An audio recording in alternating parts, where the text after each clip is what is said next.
this is John from FlatCatGear, and we finally released it. This is the new Multi-Fuel 3.0 and the Multi-Fuel 1.5.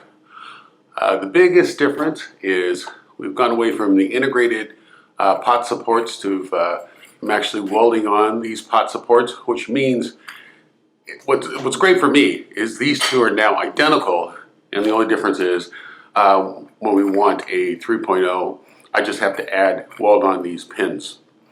The other advantage for the 3.0 is it gives us a weight reduction. We lose over 10% of the weight. The Multi-Fuel 3.0 is now 29 grams. So we carved out about 4 grams of pot supports. So come visit us at www.flatcatgear.com.